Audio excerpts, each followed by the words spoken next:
and continue working with us, not remaining antagonistic to the army, I believe we wouldn't even have these issues. And there is no system that is perfect. That's what we want them to understand. And let us work together. It is better. The other NGOs are working harmoniously with the Nigerian army and, of course, the security forces in this country. Why is Amnesty International different? Yeah, at this point where I'm sure you would have heard of the report about gunmen in Kaduna State, in the community in Kaduna State, killed 10 people. It's a wash in the papers this morning. Did the army move, or did you act at all in that situation?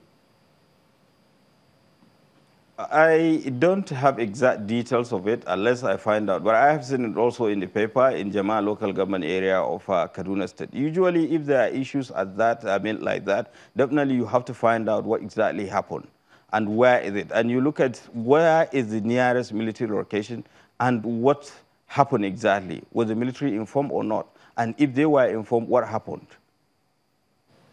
Brigadier General Usman, let's look at the efforts to curb or to end insurgency once and for all, going by the declaration or the directive by the president to end Boko Haram as quickly as possible. Over the weekend, it appears some of their members disguised as aid workers and detonated devices that killed a soldier. Can you tell us what happened there and what the reaction's like?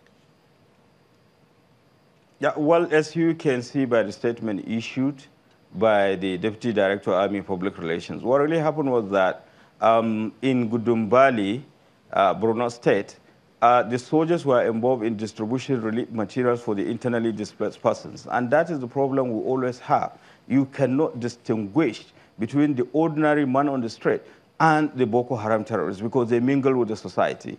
The first wave of them, they pretended to be internally displaced persons interested in relief materials, and they started shooting at the soldiers that came in, not knowing that they have another batch of their members who veered off to other military locations and started shooting. And instantly, in the course of attempting to repel the attack at the military base, the insurgents burnt out the relief materials and the other things, there.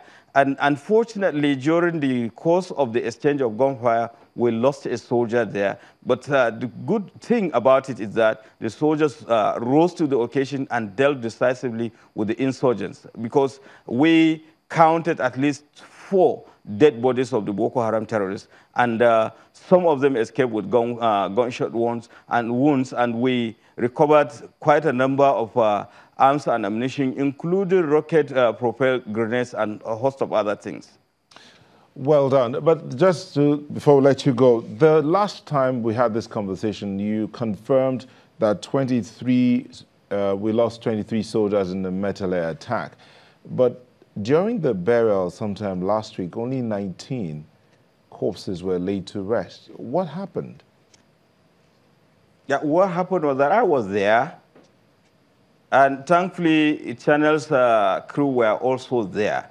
Usually, when we sustain casualty, the next of kin or families of the deceased officer or soldiers are usually informed. And whenever it is time for their burial, the family members are always invited to be part of the burial.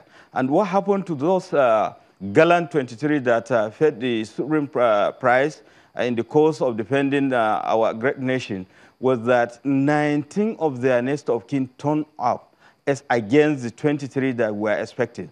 Therefore, you cannot bury the gallant soldier or officer, as the case may be, without his or her family member being around. And that was exactly what happened. So the 4 were returned and the 19 were buried.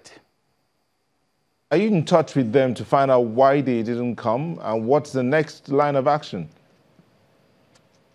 Yeah, we have been in touch with them. And you know the communication system in the country, and some of them, they are, sometimes some of the NOKs may not even be in the country or, favorably disposed to come up. Take, for instance, in the course of identifying the bodies, You know, it is very, very traumatic. And that is one thing Nigerians do not understand. Even during the burial, you know, in the course of identifying the bodies, one of the next of kin collapsed, and she has to be rushed to the, you know, emergency ward of the 7th Division Hospital. So these are procedures that take time, and of course you don't know the psychological conditions under which they are. But we are in touch with them. The brigade commander is in touch with them, 7 Multinational Joint Task Force Brigade, who is the direct commander of 157 Battalion. And I believe in due course, definitely they will come up, and the burial of the next 4 will be conducted, you know, in a grand military style. Brigadier General Sani Usman, always a pleasure having you to speak to us about the operations of the Nigerian Army. He is indeed the Army spokesperson. Thank you so much for talking to us. Sunrise Daily will be back in just a moment. Join us again.